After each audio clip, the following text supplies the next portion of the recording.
ప్రభువైన యేసుక్రీస్తు వారి శక్తి కలిగిన నామములో కూడి వచ్చిన ప్రతి ఒక్కరికి నా ప్రత్యేకమైన వందనాలు చెల్లిస్తున్నాను. ఆయా ప్రదేశాల్లో నుంచి దేవుని యొక్క వాక్యాన్ని వీక్షిస్తున్న మీ అందరికీ నా ప్రభునామంలో శుభాహ్వానం తెలియజేస్తున్నాం.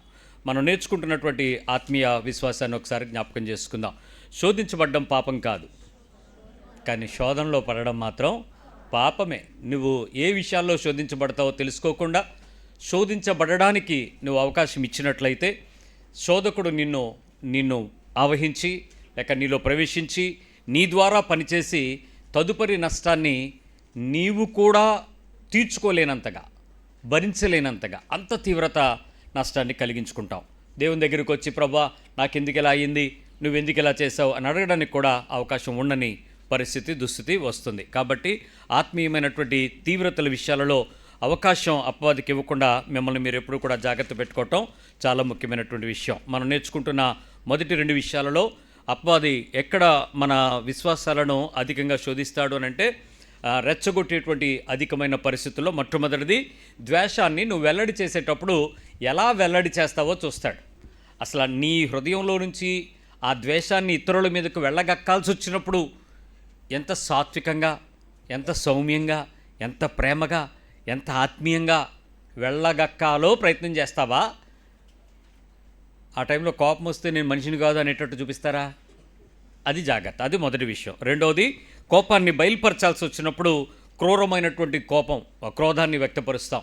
సో ఆ యాంగర్ని ఏ రీతిగా బయటకు చూపిస్తామో అనేటువంటి ఉగ్రత దేవునికి అసహ్యకరమైనటువంటి క్రియగా మారిపోతుంది. గమనించండి, రక్షించబడిన తదుపరి నీ రక్షణకు సవాళ్ళు అధికంగా ఉంటాయి. నువ్వు రక్షించబడకపోతే నీ అసహ్యమైన క్రియలకు విలువలు ఎక్కువగా ఉంటాయి. ఆ యేసే నీకు దొరకకపోతే, క్రీస్తులో కనుక నువ్వు ఉండకపోతే, నువ్వు చేసే ఎలాంటి చెత్త పనైనా దానికి ఒక డిగ్రీ, దానికి ఒక క్వాలిటీ వస్తుంది, దానికి ఒక మెరిట్ వస్తుంది. కానీ క్రీస్తులోకి వచ్చాక ప్రతిదీ కూడా యేసుక్రీస్తుతో తుయ్యబడుతుంది, ఆయన కొలమానంతో లెక్కించబడుతుంది. అప్పుడు మాత్రం మనిషికి నువ్వు ఎంత గొప్పగా సాధించావనుకున్నా ఏ దేవుడైతే, క్రీస్తు అయితే ఏం చేస్తాడనే దగ్గర ఆగిపోతావు. కాబట్టి దుర్మార్గమైన పనుల మధ్యలో ఆత్మీయతను కొలవేసుకోలేం, కానీ క్రీస్తు యొక్క పద్ధతిలో కొలవేసుకొని మన విలువలను నిలబెట్టుకోవడానికి ప్రయత్నించేద్దాం. మొట్టమొదటిది మీరు విన్నారు, శోధించబడే స్థితి ద్వేషాన్ని వెల్లడి చేయుట. రెండవది, కోపాన్ని బయలుపరచుట. మూడవది ఈరోజు మనం విందాం, ఆగ్రహమైనటువంటి పనులను మీరు ఎలా వెల్లడి చేస్తారు. ఆగ్రహ పనులు అంటే కోపం వచ్చినప్పుడు కోపాన్ని ఎలా వ్యక్తపరుచుతారో వేరు, కోపాన్ని వ్యక్తపరచడానికి మీరు చేసేటువంటి చర్యలేంటి, ఆగ్రహ పనులు ఎలా ఉంటాయో ఒకసారి చూద్దాం. 37వ కీర్తనలో 8వ వచనం దేవుని యొక్క వాక్యం చెప్తుంది కదా, Psalm 37:8. చాలా మంచి కీర్తన ఈ 37వ కీర్తన. చాలా ముఖ్యమైనటువంటి విషయాలు ఈ కీర్తనకారుడు ఈ వచనాలతో మనల్ని దావీదు బలహీనపరిచి మాట్లాడతాడు. మొదటి మాటే చాలా కఠినంగా ఉంటుంది. 37:1 Psalms 37:1. చెడ్డవారిని చూచి నీవు వ్యసన పడకుము, ఓకే, దుష్కార్యములు చేయవారిని చూచి మత్సర పడకుము. ఎందుకు ఈ 2 విషయాలు మొదట వచనంగా చెప్తాడంటే, ఒక వ్యక్తి తన అనుభవాన్ని చెడ్డవారిని చూసిన వెంటనే మనకు కూడా ఏమవుద్దంట, అలా చెయ్యాలనిపిస్తుంది. వాళ్ళకి అవినట్టు మనం కూడా చేస్తే ఎలా ఉంటుంది అనిపిస్తుంది. మనం కూడా ప్రేరేపించబడతాం. అందుకే ఆ మాట చెప్తుంది, వ్యసన పడొద్దు అని చెప్పాడు. దుష్కార్యము చేయవారిని చూసి నువ్వు, వాళ్ళు చేస్తున్నప్పుడు వాళ్ళని చూసి నువ్వు మత్సరం అంటే కుళ్ళు, మనం ఎందుకలా కుళ్ళిపోతున్నాం అంటాం కదా, ఆ కుళ్ళిపోతుతనాన్ని పడకూడదు, అది చెయ్యాలనిపిస్తుంది. అక్కడ నుంచి ఈ వచనాన్ని చెప్తూ 8వ వచనం దగ్గర ఆ మాట మాట్లాడాడు చూడండి. కోపము మానే, ఆగ్రహము విడిచిపెట్టుము, అది వదిలిపెట్టు, వ్యసన పడకుము, అది కీడుకే కారణము. ఎందుకు కీడవుద్ది, అది వ్యసనంగా ఎలా మారుతుంది? కోపము, ఆగ్రహము వ్యసనంగా మారి నీ శరీరం ద్వారా అది బయటకు ఎలా పనిచేస్తుంది, ఏ పనులు చేయటానికి ప్రయత్నం చేస్తుంది, ఆయా పనులు చేసేటప్పుడు నీ శరీరము, నీ ఆత్మీయత, నీ మనస్సాక్షి, నీ అంతరంగం, నీ యొక్క రక్షణ లేక నీ మారు మనసు, ఇవన్నీ ఏ రీతిగా బయటకు పనిచేస్తాయి అన్నది మనం ఆలోచించుకోవాలి. కొలస్సీ పత్రికలో 3వ అధ్యాయము 8వ వచనంలో, కొలస్సీ పత్రిక 3వ అధ్యాయము 8వ వచనం, Colossians 3:8. ఇప్పుడైతే మీరు ఎప్పుడు రక్షణ పొందిన తర్వాత అయితే మీరు కోపము, ఆగ్రహము, దుష్టత్వము, దూషణ, మీ నోట బూతులు అను వీటన్నిటిని విసర్జించుడి. వీటిలో కొన్ని కాదు, వీటిని నచ్చినవి కాదు, నీకు నచ్చనివి కాదు, అన్నీ వదిలిపెట్టాలి. వీటన్నిటిని నువ్వు డిశ్చార్జ్ చేయాల్సిందే. ఎలాంటి విషయాలను విడిచిపెట్టమన్నాడు? ఇప్పుడైతే అనేటువంటి పదం ఒకప్పుడుకి ఇప్పటికీ. ఒకసారి యేసుప్రభులోకి వచ్చిన తర్వాత నీ బాహ్య పురుషుడు కృషించిపోతాడు, అంతరంగ పురుషుడు నూతనపరచబడతాడు. ఇంకా గట్టిగా చెప్పాలంటే నీ బాహ్య పురుషుడు అంటే శరీర రక్త మాంసాలు కలిగినటువంటి, బలము కలిగినటువంటి, శక్తి సామర్థ్యాలు కలిగినటువంటి, తెలివి జ్ఞానము కలిగినటువంటి పురుషుడు చనిపోతాడు గోధుమ గింజ వలె. ఫలించేటువంటి ఆత్మ సంబంధి బయటకు వస్తాడు. ఆ సమయంలో ఆ వ్యక్తి ఎలాంటి నూతన స్వభావాన్ని ధరింపజేసుకుని జీవించాలని పరిశుద్ధాత్మ దేవుడు కోరుకుంటున్నాడో ఆ రకమైన లక్ష్యపు జీవితం నీ ముందు కనపడదు. ఒకప్పటికి ఇప్పటికీ ఉన్నటువంటి స్థితిలో చాలామందికి అద్భుతమైన రక్షణ సాక్ష్యాలు నేను విన్న తర్వాత దేవుడు నాకు ఇలా కనిపించాడు, ప్రభు నేను దర్శించబడ్డాను, నా జీవితం ఇలా మార్చుకున్నాను చాలామంది చెప్తారు. నిజానికి మీ జీవితంలో మొట్టమొదటి మీ నుంచి బయటికి వెళ్ళేది విగ్రహారాధన. ఒకప్పుడు మనం ఎటుపోయి బొమ్మలు అనబడినటువంటి ఆకాశ నక్షత్రాల దగ్గర నుంచి, చతుష్పాద జంతువుల దగ్గర నుంచి, భూమి మీద ఉన్నటువంటి పోలికలు కలిగిన పరిస్థితుల నుంచి అన్నిటినీ ఆరాధిస్తాం, ఆఖరికి ప్రకృతిని కూడా ఆరాధిస్తాం. కానీ ఒక్కసారిగా యేసుప్రభు దగ్గరికి వచ్చిన తర్వాత అవన్నీ ఒట్టిదని చెప్పి పక్కకు పెట్టేస్తాం. బ్యూటిఫుల్, చాలా అద్భుతం అది. ఒకదాని విగ్రహాన్ని విడిచిపెట్టడం అంటే ఆధ్యాత్మికతలో ఒక మేలైనటువంటి స్థితియే. ఆ తరువాత ప్రభు మనల్ని కోరుకునేది ఏంటంటే అక్కడతో ఆగమనడం. నీ శరీర అంతరంగంలో నివాసం చేస్తున్నటువంటి నీ పూర్వపు పరిస్థితులు కలిగినటువంటి ఆ స్వభావాన్ని నువ్వెలా మార్చుకోవాలో చూసుకో అని చెప్తాడు. సో ఇప్పుడు అక్కడ చెప్పాడు, ఇప్పుడైతే మీరు కోపము, ఆగ్రహము ఇవన్నీ ఏం చేయమన్నాడు? విడిచిపెట్టండి, వదిలిపెట్టేయండి అన్నాడు. ఇప్పుడు ఆలోచిద్దాం. క్రీస్తులోకి వచ్చేసారు, పరిశుద్ధాత్మ దేవుని అభిషేకం వచ్చేసింది, సంఘంలోకి వచ్చేసారు, వాక్యం చదివేస్తున్నారు, పొద్దున్న వాట్సాప్లో ఒక 30 మంది పంపించేసి సేవ కూడా చేసేస్తున్నారు. ఏం సేవ ఇది? వాట్సాప్ సేవ. ఎంత సేవ అంటే ఒక్కొక్కడు స్టేటస్లు పెట్టి దేవుడికి ఏదో చేసేస్తున్నారు. వాక్యాలు స్టేటస్లు పెట్టేసి, వాక్యాలు ఒక 30-40 మందికి 400 మందికి పంపించేసి ఫేస్బుక్లో పెట్టేసి ఎంత సేవ చేసేస్తున్నారో చేసేసి ఆ మొహం కడుక్కున్న వెంటనే మళ్ళీ పాత స్వభావం బయటకు వచ్చేస్తుంది. As it is. నేనే, నా రక్షణే, నా భక్తి సేవే, వ్యక్తిగత లైఫ్ స్టార్ట్ అయిపోతుంది. ఇప్పుడు నీకు కోపాన్ని వ్యక్తపరచాల్సిన పరిస్థితి నీ ముందు వస్తే సిచ్యువేషనల్లీ ఆలోచించి చెప్పండి. ఒకవేళ కోపాన్ని వ్యక్తపరచాల్సిన పరిస్థితి నీ ముందుంటే నువ్వు ఎంత సజావుగా, ఎంత ఆత్మీయంగా దాన్ని వ్యక్తపరుస్తారు? మీ పక్క వాళ్ళని అడగండి, సజావుగా ఆత్మీయంగా కోపాన్ని ఎలా వ్యక్తపరుస్తావని.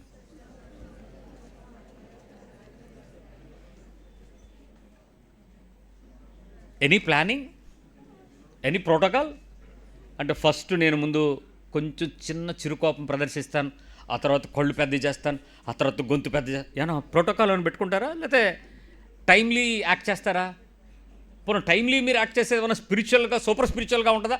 నాలాగా ఎవడో చేయలేడు అన్నట్టు ఉంటుందా? లేకపోతే ఎవడో చేయకుండా ఉండేటట్లు చేస్తామా? ఆ కోప చర్యలను ఎక్స్ప్రెస్ చేయటం ఎట్లా చేస్తారు? ఎవరు మీకు మాదిరి ఆ టైంలో? మీరు చెప్తారు కదా, నేను దావీదు వలేనే, దావీదు వలే నాట్యం పాడదు కానీ బాగా చాలా చక్కగా ఎవరిని పెట్టుకుని వాళ్ళకి పాటలు పాడేసుకున్నప్పుడు, మరి ఇప్పుడు కోప పడేటప్పుడు నీకు ఎగ్జాంపుల్ ఎవరు నీకు మాదిరి? ఏ క్యారెక్టర్ నీకు ఎగ్జాంపుల్ బైబిల్లో? అప్పుడు ఎవరు ఉండరా? అప్పుడు నువ్వే ఎగ్జాంపుల్ అందరికీ. సో ఆలోచించి చెప్దాం. ఏంటి ఆ పరిస్థితులు? కోపాన్ని వ్యక్తపరచాల్సి వచ్చినప్పుడు మీలో ఎవరికైనా ఇప్పుడు నేను కోపాన్ని వ్యక్తపరచాలి, నేను వ్యక్తపరచను అని ఆపుకున్నా అంటే ఏం చేశాను? దాన్ని దిగమింగాను. అది ఏం చేశారు? కంట్రోల్. Very good, control. 1 2 3 4 5 6 7 8 9 10. లేదా అమ్మ కొంతమంది అమ్మని చెప్తే కోపం తగ్గుద్దాడు. కొంత యేసు ఏదో యేసు అమ్మ ఏదో పెట్టేసి తొక్కావు. ఈరోజు వ్యక్తపరచాల్సిన కోపాన్ని రేపటికి వాయిదా వేసి ఎల్లుండి వరకు జరిపి ఓ 2 రోజుల తర్వాత పోస్ట్పోన్ చేసి ఆ తర్వాత వ్యక్తపరిస్తే అది కోపం ఫార్మాట్ ఏమవుద్దో తెలుసా? క్రోధంగా మారద్ది. కోపము క్రోధంగా మారి బయటకు వచ్చే ఎక్స్ప్రెషన్ ఏంటంటే ఆగ్రహము. ఫస్ట్ రోజు చేస్తే కోపం, 2 రోజులు దాటి 3 రోజులు పెంచి 4 రోజులు సాగదీస్తే అది క్రోధం. ఆ తర్వాత ఎప్పుడు బయటకు వచ్చినా అది ఆగ్రహం. ఇప్పుడు చెప్పండి, ఈ 3 నీకు తెలుసా తెలీదా? అంటే పదాలు నీకు తెలియకపోయినా ఎక్స్ప్రెషన్ ఒకటే. అంటే ఏ వాయిదా వేస్తున్నప్పటికీ నీకు ఈరోజు కోపం వచ్చిందనుకోండి, వెంటనే మీరు ఎక్స్ప్రెస్ చేస్తే సగం పాపం ఉండదు. ఎప్పుడు పాపం ఉండదో చెప్తున్నాను. కోపాన్ని నువ్వు ఎక్స్ప్రెస్ చేసిన వెంటనే రికన్సైల్ అయ్యి సారీ అని చెప్పేస్తే పాపం ఉండదు. సాయంత్రం వరకు సాగదీసావనుకో స్టార్ట్ అవుద్ది కోపం. రాత్రి కంటిన్యూ చేసావనుకో నువ్వు పాపివే. నువ్వు ఎవడి గురించి చెప్ప, నువ్వు పాపే ఇంకా. దానికి పశ్చాత్తాప శిక్ష చాలా పెద్దది. యేసు ప్రభు శిక్ష తీసుకున్నటువంటి దానిని నువ్వు నమ్మలేదని అర్థం. నువ్వు ఈరోజు కోపం, రేపటి వరకు ఇక్కడ స్త్రీలు ఎవరికైనా కోపం వచ్చి మీ ఆయనతో మాట్లాడకుండా రాత్రంతా ఆపి తెల్లవారి వరకు సాగదీసి రేపటి వరకు పెంచారు అని అంటే యేసు ప్రభు సిలువను నువ్వు ఎవడవరా నువ్వేం చేసావురా, పోరా అని నువ్వు తోసేసిన దాంతో సమానం. పురుషుడా, నువ్వు కూడా అంతే. పొద్దున్న కోపం వచ్చింది, సాయంత్రం వరకు పోస్ట్పోన్ చేసి రాత్రి మాట్లాడదాంలో అనుకుని ఆవిడ ఛాన్స్ ఇవ్వలేదని నువ్వు రేపు రాత్రి వరకు సాగదీస్తే నువ్వు కూడా అంతే. యేసు ప్రభు ఇంకో 2 కొరడ దెబ్బలు కొట్టినోడివే. మీరు ఏమైనా అనుకోండి, అది బైబిల్ చెప్తున్న పద్ధతి. నీ ఆగ్రహ దుశ్చర్యలను బయటకు వ్యక్తపరచటంలో ఆత్మీయతను కనపరచలేని ఒక దౌర్భాగ్యుడు ఆత్మీయుడు కాదు. కోపం రావడం తప్పని బైబిల్ చెప్పలే, దాన్ని మానుకోవడానికి ప్రయత్నం చేయి. కోపపడు, కానీ పాపం చేయకుండా చూసుకో. పాపం అనేది వాక్యపు నిబంధనకు నువ్వు దాటిపోకుండా చూసుకో. పరిశుద్ధాత్మను దుఃఖపరచకుండా చూసుకో.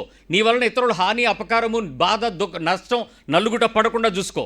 ఏ పరిస్థితులు నువ్వు చేస్తున్నప్పటికీ అది నిన్ను నువ్వు సిలువ వేసుకోవడం మాత్రమే కాదు, సొంతానికి నువ్వు శిక్షించుకోవడం మాత్రమే కాదు, నీ చుట్టూ ఉండే చాలా పరిస్థితులకు నీ కోపం వలన శిక్షా పాత్రులుగా చేస్తున్నావు. అంటే ఏ ఒక్కరికి సంబంధం లేకపోయినా నువ్వు చేసినటువంటి చర్య యొక్క రిఫ్లెక్షన్స్ అందరి మీద పడతాయి. ఇప్పుడు తల్లి అలిగింది అనుకోండి, రాత్రి వంట చేయలేదు, ఎవరెవరు ఇబ్బంది పడతారు? నీ కోపం మీ ఆయన, పిల్లలా? మీ టార్గెట్ ఎవరు? మీ అత్త, మామ, నీ పిల్లలా? నీ కోపం ఎవరు? మీ ఇంటి ఓనరా లేకపోతే నేనా? నేను కూడా ఉంటాను కదా మీ కోపానికి కారణం. ఇప్పుడు నా మీద కోపం మీరు చచ్చికి రాను అని మీరు మానేస్తే ఇప్పుడు ఎవరి మీదకి వెళ్తుంది? ఇప్పుడు నీ చూసుకో, నీకు వచ్చినటువంటి దుశ్చర్య యొక్క కోపము యొక్క రిఫ్లెక్షను ఏ రీతిగా పనిచేస్తున్నావో శోధకుడు నిన్ను అక్కడ పట్టుకుని ఆపరేట్ చేస్తాడు. ఎందుకు? అది నువ్వు గెలవలేవని తెలుసు, అక్కడే నేను ట్రిగ్గర్ చేస్తాడు. ఎన్నిసార్లైనా విసిగిపోని వారు ఇద్దరే, ఒకటి అపవాది, 2 క్రీస్తు. ఆయన ఎప్పుడూ చేతులెత్తి విజ్ఞాపన చేస్తాడు, వీడెప్పుడూ మానక నిన్ను శోధిస్తూ శోధనలో ఇరికించడానికి ప్రయత్నం చేస్తాడు. సో ఏ పరిస్థితుల్లో మీరు ఉంటారో చూసుకోండి. ఇప్పుడు నేను ఒక విషయం చెప్తాను. మీరు ఈ ఆగ్రహాన్ని వ్యక్తపరిచి, కోపాన్ని వ్యక్తపరిచి, లేక ఈ దుశ్చర్యను బయటికి తీసుకొచ్చేటప్పుడు మీలో ఎప్పుడైనా నేను చెప్పేటువంటి కారణాలు మీరు చేస్తున్నట్లయితే మీరు రక్షించబడ్డారా లేదా అన్నదానికి ఒక పెద్ద ప్రశ్న. అసలు రక్షించబడిన వ్యక్తివి నువ్వు ఆత్మానుసారమైన జీవితానికి ఇష్టపడుతున్నావా లేదా అన్నది రెండవ ప్రశ్న. అసలు వాక్యం తెలుసా లేదన్నది ప్రశ్న. ఇంకా నీకు చాలా ప్రశ్నలు వస్తాయి, కానీ ఆ ప్రశ్నలకు సమాధానం ఈ రాత్రి నువ్వు తెరుక్కుని బయటికి వెళ్ళాలి. మొదటి విషయం ఏంటంటే, నీకు విపరీతమైనటువంటి కోపం వస్తున్నప్పుడు, ఆగ్రహ దుశ్చర్యను వ్యక్తపరచాల్సి వచ్చినప్పుడు, అంటే యాంగర్ వల్ల వచ్చేటువంటి యాక్షన్స్ నువ్వు ఏదైనా చేయాల్సి వచ్చినప్పుడు వెనక ముందు ఆలోచించి మాట్లాడతావా? వెనక ముందు ఆలోచించకుండా ఒక పెద్ద మాట అయినా అనేస్తావా? ఏం చేస్తారు? బాగా ఆలోచించి వెనక ముందు కావాల్సిన ఆలోచించి మాట్లాడతారా? ఎంత మాట అయినా ఇసురుతారా? ఎవరు మాట్లాడలా. బాగా కోపం వచ్చినప్పుడు ఏం చేస్తారు చెప్పండి? ఆలోచించి ఉంటారా? కాసేపు తర్వాత నేను ఆలోచించుకున్నాక మాట్లాడతాను అంటారా? పడుతుందా? ఏది గొడ్డలతో నరుకుతారా? చిన్న ఇంట్లో కూరగాయలు కూర్చునే కత్తితో కోస్తారా? అప్పుడు ఆ టైంలో మీరు ఏ పదం యొక్క వెయిట్ ఎంత? నరికేలాగా ఉంటుందా, చెక్కేలాగా ఉంటుందా, బ్లేడ్ లాగా చెక్కేలా ఉంటుందా?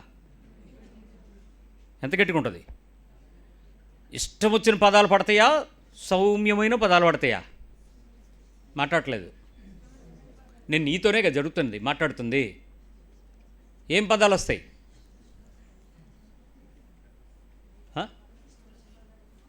బరువైన పదాలు, భారమైన పదాలు, కోపం కలిగించే పదాలు, రోషమైన పదాలు.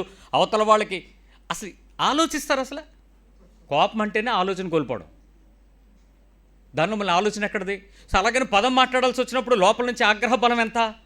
ఆ ఉద్రేకంతో మాట్లాడేటువంటి ఆ మాట యొక్క తీవ్రతకు మొత్తం భూమి కంపించాల్సిందే. అవతల మనిషి కదిలిపోవాలా, ఏడవాలా, నొప్పి పడాలా. ఏంటి నీ నీ నీ నీ ఇంటర్నల్ ఇంటెన్షన్ ఏంటి? అవతల వాళ్ళ మీద గట్టిగా బరువైన పదం, ఇష్టం వచ్చినటువంటి ఆ పెద్ద అనాలోచితంగా చాలా ఇష్టమైన పదం అని. ఇప్పుడు నేను చెప్పే రెండో మాట వినండి. మరి చెప్తున్నాను కదా, మరి నేను కూడా అన్నాను, మరి అనాల్సి వచ్చింది, మరి అన్నాను. మరి వాళ్ళు అన్నప్పుడు నేను అన్నేంటి? మరి అన్నాను, మరి వచ్చింది అలాగే, మరి మాట అంతే, మరి వచ్చింది అంతే. అంటే సమర్థిస్తున్నావా, క్షమాపణ అడుగుతున్నావా? ఏటో సమర్థిస్తున్నావు అంటే నువ్వు ముందు అన్న మాటకి నీ దగ్గర వ్యాలిడిటీ ఉంది, నువ్వు అనుకున్నదే చేసావు. క్షమాపణ ఎప్పుడు అడుగుతావు? నేను అనుకోకుండా నేను చేశాను, తప్పు జరిగింది. నువ్వు అనుకుని చేసావు కాబట్టి దానికి వ్యాలిడిటీ ఉంది నీవు అనే మాటకి. నీ ఎక్స్పెక్టేషన్స్లో నుంచే మాట్లాడావు. మరి అప్పుడు నీ మనసు మారు మనసా? నీ రక్షణేనా? నీ ఆత్మీయతేనా? నీకు దేవుడు తెలుసా? వదకు తేపడిన గొర్రెపిల్లగా వెళ్ళాల్సినటువంటి ఆ కొదమసింహం ఇప్పుడు నువ్వు చీల్చేలాంటి పదం ఎందుకు వాడింది? నరికేలాంటి పదం ఎందుకు వాడింది? కోసి తెగబట్టి ఎరగదీసేటువంటి పదం ఎందుకు వాడింది? ఎందుకంత గంభీరమైన పెద్ద పదం వాడావు? అంటే అన్నాను అని ఒప్పుకోవటంలో నీది ఆత్మీయత అనుకుంటున్నావా? వేషధారి. ఇప్పుడైతే మీరు వీటిని విడిచిపెట్టాలి. నువ్వెందుకు విడిచిపెట్టలేదు? కొలసీలకు ఎప్పుడు రాసిన పత్రిక నీ చేతుల్లో ఉంది. ఈరోజు చదివావా? నూతన నిబంధన నువ్వు ఎన్ని సంవత్సరాలు అయింది నీ రక్షణ పొంది? ఇన్ని సంవత్సరాలు చదివిన తర్వాత కూడా వాక్యం నువ్వు ఇప్పుడు అప్లై చేయడానికి అవసరం వచ్చినప్పుడు ఆ పదం వాడకుండా నువ్వు ఆపలేకపోయావంటే అసలు నీది మారు మనసేనా? ఇప్పుడు నేను ఇంకో కొత్త పదం వాడతాను, బాధపడకండి. అసలు నీకు బాప్తిజం ఇచ్చినోడు ఎవడు? ఏమనాలి నిన్ను? అవతలాడు ఏమంటాడు చెప్పండి? నువ్వు మారు మనసు పొందేవా? నువ్వు బాప్తిజం తీసుకున్నావా? ఎవడరా మీకు బాప్తిజం ఇచ్చినాడు? నీలాంటి వాడికి బాప్తిజం ఇచ్చిన పాస్టర్ అనాలరా? తప్పు ఎవరికి వెళ్ళింది ఇప్పుడు? నేను అదే అన్నాను, తప్పేముంది? మీరు చేసింది చర్య. రక్షణ ఇచ్చిన దేవుడు అబద్ధం, రక్షణకు మార్గంలో నిలబడిన పాస్టర్ కూడా అబద్ధమే. రెండో విషయం చెప్పండి. యాపిల్ ఫోను పగిలిపోయిందంట. ఎప్పుడు? అంత కోపంలో. రిమోట్లు చిన్నవే కదా, అందుకని పెద్ద ఫోన్ వాడాను నేను. రిమోట్లు పగలడం ఏముంది పెద్ద విషయం? చేతిలో ఉంది. ఆ టైంలో టీవీలు పగలగొట్టడం, సామాన్లు గందరగోళం చేయడం, బల్లలు తిరగేయడం. యేసుప్రభు ఎక్కడ? మందిరంలో, దేవాలయంలో. అక్కడ దొంగల గుహగా చేసి వ్యాపారశాలగా మార్చి తండ్రి ఇంటిని పాడు చేస్తున్నాయి. ఇంతకీ ఈ నాశనం చేసేవాడు ఎవడో తెలుసా? వాడిల్లే నాశనం చేస్తాడు. మరి ఈడే దుర్మార్గుడు. కోపం వచ్చిన వెంటనే చిందరబందర, గిన్నెలు తన్నేయడం, ఇసిరేయడం, వస్తువులు గిరాటేయటం, పగలగొట్టడం. కోపం కలిగి కావాలని ఆ టైంలోనే గుర్తొస్తుంది. ఇది ఎప్పుడు పగలగొట్టడం ఒక వస్తువు, దాన్ని వెళ్ళి ఎరగొడతాడు. కుర్చీలు ఎత్తిపెట్టి దబేలు మన ఎరగొట్టడం. ఇవన్నీ నేను విన్నవి చూసినవి కూడా చెప్తున్నా. మారు మనసేనా? నీ ఆగ్రహానికి నువ్వు చేస్తున్న చర్య నీతి కలిగిన చర్యనా? ఎందుకు వస్తువులు ఇరుగుతున్నాయి, పగులుతున్నాయి, నష్టం కలుగుతుంది? ఇంతకీ ఆ విషయం ఏంటంటే, ఎర్రగొట్టాల్సినవన్నీ ఎర్రగొట్టేసి వీడికి ఎక్కడ ఆనందిస్తారంటే, పురుషుడైతే ఎక్కడ ఆనందిస్తాడంటే, మా అత్తగారు పెట్టింది అందుకే ఎర్రగొట్టేశాను. అత్తగారు పెట్టింది కానీ పొడుకునేది నువ్వే. నీ ఇంట్లో వస్తువులే నీకు ఇచ్చిన తర్వాత నీవే. ఆవిడేం పట్టుకెళ్ళిపోదు, మీ మామ వచ్చి తీసుకెళ్ళిపోవడం లెక్కలేడు. నీ ఇంటి వస్తువులే. మరి నువ్వు ఈరోజు నష్టపరుస్తున్నప్పుడు నీ జ్ఞానం నీకేం చెప్పింది అని అంటే, నేను కొనలేదు కాబట్టి వాటిని నేను నష్టపరచొచ్చు. ఇంకో కొంతమందికి అసలు బుద్ధే ఉండదులేండి. అసలు నువ్వు కొన్నావా ఎవడు కొన్నావా అనవసరం, నువ్వు నాశనం చేసావా లేదా అన్నది అవసరం. వస్తువులు ఎందుకు నీ చేతుల్లో నుంచి కోపం వచ్చినప్పుడు కింద పడతాయి? ఎందుకు గిరాటేస్తారు? ఎందుకు వాటిని పగలగొడటం ద్వారా సంతోషిస్తారు? నిమ్మళంగా ఉంటూ ఉంటారు. 3, అసహనాన్ని వ్యక్తపరిచేటప్పుడు చెయ్య లెగిచి అవతల వారిని తాకిందా లేదా? కాలు లేచిందా? ఇందాక మాట లేచిందా? ఇప్పుడు చెయ్య కాలు లేచిందా? లెగుస్తాయా లెగవా? ఏటో ఆవేశంలో ఊగిపోయి ఏం చేస్తాం? అవతలని జుట్టు పట్టేసుకోవడం, మెలిపట్టి చేతులు వెనక్కి లాగేయటం, నొక్కేయటం, మెడ నొక్కేయటం, గోడకేసి తొక్కిపెట్టేయటం, కాళ్ళుతో తొక్కేయటం, తన్నేయటం, డొక్కల్లో పొడి చేయటం, మనిషిని చిన్న పెద్ద ఆడ మగ తేడా లేకుండా మూర్ఖపు దుశ్చర్యగా, పిల్లలున్నారన్న జ్ఞానం లేకుండా, నా భార్య నా శరీరంలో సగభాగం నేను వాగ్దానం చేసిన నా దేవుని యొక్క స్వరూపం, ఇవన్నీ అనవసరం. కొట్టానా లేదా? ఆ టైంలో కొంతమంది ముఖాల మీదే కొడతారు, అదొక అభిషేకం. ఇంకెక్కడా కొట్టడు, ముఖం మీదే కొడతాడు. అదొక దురాత్మలండి అభిషేకం. సో ఆ రకమైనటువంటి కొట్టడం తనటంలో మానసిక ఆనందాలను ఏమనాలి? మరి కొంతమంది ఉన్నారు, వారికి అదేం విచిత్రమో తెలియదు, కానీ ఆ పిల్లలకి దేవుడు ఎంత కృపిస్తాడంటే, ఎంత కోపం వచ్చినా మొగుడు పిల్లలు కొట్టుకోరండి, పిల్లల్ని కొట్టేస్తారు. ఎంతలా కొడతారు తెలుసా? నేలకేసి పసిపిల్లల్ని బండకేసి కొట్టుమని ఉంది. అలాగే కొట్టేవాళ్ళని చూశాను నేను. పిల్లల్ని ఎత్తిపెట్టి కొడుతుంటే అసలు ఆ చిన్న పిల్లోడా ఏంటి, ఆ రాక్షసుడా అన్నట్టు ఉంటుంది. దేవుని కృప ఏంటంటే ఆ పిల్లలకి ఏం తగలదు. మరి అదేంటో వాళ్ళు చాలా రాడి తేలిపోతారు, చాలా గట్టిగా కూడా ఉంటారు. మా నాన్నతో కొట్టించుకుంటూ కరాటేకి బస్తా తయారైనట్టు. ఎందుకు అలా కొడతారు, ఎందుకు అలా ఆవేశం? దానికి కొంచెం ధైర్యం కలిగించడానికి కొంచెం ప్రభుత్వం వారి దగ్గర నుంచి అమ్మేటువంటి కొంత సరుకేసుకుని వచ్చి ధైర్యానికి ఎందుకంటే ఎవడమ్మాడంటే నువ్వు తాగేవారంటే ప్రభుత్వం నాకు ఇచ్చింది అన్నట్టు. తాగి ఏమన్నా ట్యాక్స్ పేయర్ అంటాడు. తాగి ధైర్యం తెచ్చుకుని దాంతో తెగబడి ఏమంటే తాగేసినప్పుడు కొట్టేస్తే కేసులు ఉండవని ఎవడో చెప్పాడంట. ఎందుకు ఉండవు, ఉంటాయి. ఆ టైంలో నిన్ను కూడా కొలబరుస్తారు వాళ్ళు కోపం తీరాలి కదా. సో ఏంటి ఆ పరిస్థితి? కొట్టేయటం, విపరీతంగా కొట్టడం, అసహనాన్ని వ్యక్తపరుస్తూ వ్యసనం పడేటువంటి మాటలాడడం, తోలనాడడం.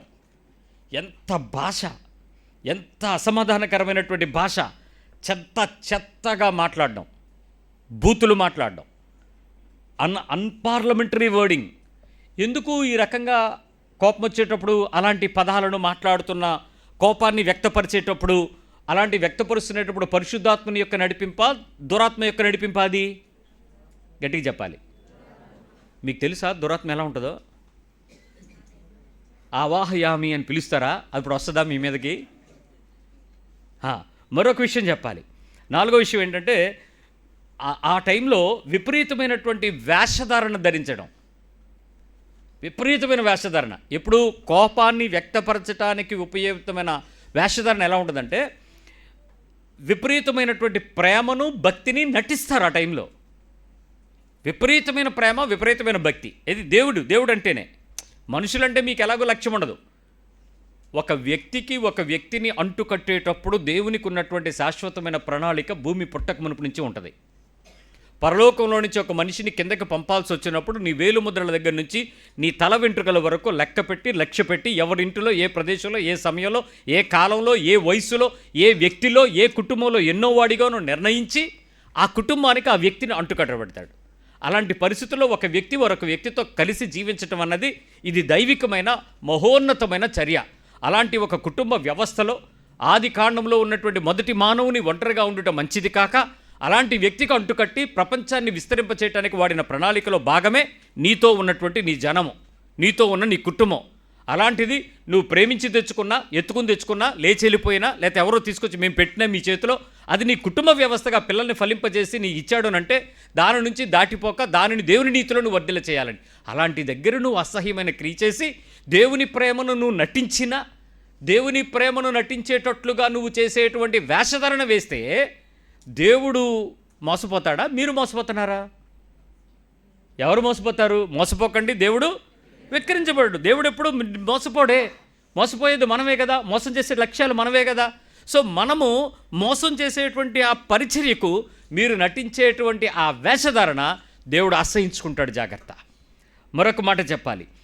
దేవుని ఉగ్రతకు చోటివ్వలేకుండా విపరీతమైన స్వీయ నాశనాన్ని కోరుకోవటం ఈ ఉగ్రతకు చోటివ్వని పనులు. దేవుని ఉగ్రతకు చోటివ్వాలి. 109వ కీర్తనలో 17వ వచనంలో చెప్తాడు, 109:17. ఈ వచనం అండర్లైన్ చేసుకొని కంటతా పెట్టండి. ఇది మీ ఆత్మీయ జీవితానికి ఒక పెద్ద హెచ్చరిక వాక్యం. శపించుట వానికి ప్రీతి గనుక అది వాని మీదకి వచ్చి ఉన్నది. దీవెని యందు వానికి ఇష్టం లేదు గనుక అది వానికి దూరమాయెను. నువ్వు శపించుట నీకు ఇష్టమైతే నీ దగ్గరికి వచ్చేది శాపమే. దీవించడం నీకు ఇష్టం లేదు కాబట్టి నీ దగ్గరకు రానిది దీవనే.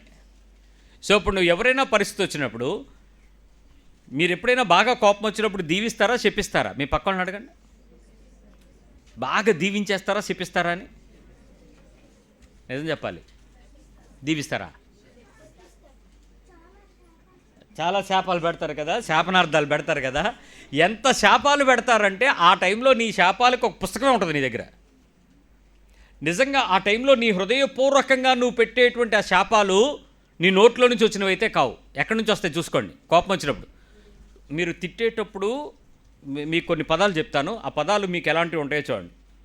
నేను నిన్ను ప్రేమిస్తున్నాను అనేటప్పుడు మీ పెదవుల్లో నుంచి రావచ్చు. మీరు ద్వేషించాల్సి వచ్చినప్పుడు మాత్రం మీ నాభిలో నుంచి మీ బొడ్డు దగ్గర నుంచి కదులుద్ది ఆ బాధ. ఆ కోపం కింద నుంచి వస్తుంది, ప్రేమ పైనుంచి వస్తుంది. మీరు ఏదైనా ప్రేమించేటువంటి పనుల్లో పైన బయటకు వచ్చే పద్ధతులు వికలాగంటాయి. ద్వేషించేటప్పుడు మాత్రం కింద నుంచి వస్తుంది. చూసుకోండి ఒకసారి, కింద నుంచి వస్తుంది. అక్కడ శపించుట వాడికి ఇష్టం కాబట్టి ఆడి మీదకి శాపం వస్తుంది. దీవించుట వాడికి ఇష్టం లేదు కాబట్టి దీవెన ఆడి దగ్గరికి రాదు. ఇప్పుడు నీ జీవితంలో కోపము విపరీతంగా వచ్చినప్పుడు, ఆగ్రహంతో కూడినటువంటి పనిని నువ్వు చేయాల్సి వచ్చినప్పుడు, అది నీ శరీరంలో నుంచి అవతల పరిస్థితుల మధ్యలో ఎలాంటి శాపాలు ఇవ్వాలని ఆశపడతా ఉంటారో చూడండి. నేను ఇక్కడ మీకు ఒక చిన్న ఆగ్రహాన్ని వ్యక్తపరచడానికి ఒక చిన్న సినారియో చెప్తాను. మీరు ఎవరైనా చిన్నపాటి ఉద్యోగం చేసేవాళ్ళు అయితే, చిన్న ఉద్యోగం చాలు, మీ మీద ఒక అధికారం ఉంటే చాలు, మీ కోపం వస్తే మీ బాస్ని లేక మీ ఓనర్ని ఎలా తిడతారు? 100 కంపెనీలు నీకు వచ్చేను గాక అంటారా? ఎలా తిడతారు చెప్పండి ఆ టైంలో? నీ ఒక్కదానికి సెలవు ఇవ్వకపోతే, నీకు పర్మిషన్ ఇవ్వకపోతే, నీకు ఇంక్రిమెంట్ ఇవ్వకపోతే, నీకు కావాల్సింది నీకు అందించకపోతే, ఆ టైంలో నీ కోపమంతా ఎలాంటి తిట్లు ఉంటాయి? మాయరోగం వచ్చి పడిపోను. అసలు అది మామూలు తిట్లు కూడా కాదు. ఎంత లోపల నుంచి తిట్టగలవో, ఎంత ఎక్కువగా తిట్టగలవో, ఎంత కాంక్షగా తిట్టగలవో, ఆఖరికి దేవుని రూపంలో నువ్వు తిట్టేయడానికి ప్రయత్నం చేస్తావు. దీవించడం నీకు ఇష్టం లేదు కాబట్టి నీకు వచ్చేదేంటి? నేను చెప్పట్లేదు, బైబిల్ చెప్పింది. సమాధానాన్ని కోల్పోండి, తప్పులేదు. సఖ్యమైనంత వరకు అందరితో సమాధానంగా ఉండండి, అది వాక్యం. కోల్పోవడం వల్ల నా రీజన్స్ నాకుంటాయి, నేను దేవుని దగ్గరికి వెళ్ళి అపాలజైజ్ చేయగలుగుతాను, గాడ్ విల్ యాక్సెప్ట్ ఇట్, కొంతవరకు ఓకే. సమాధానం కోల్పోవటానికి నా రీజన్స్ నాకుంటాయి, కానీ శత్రువుని ప్రేమించకపోవటానికి రీజన్ ఏమైనా ఉందా?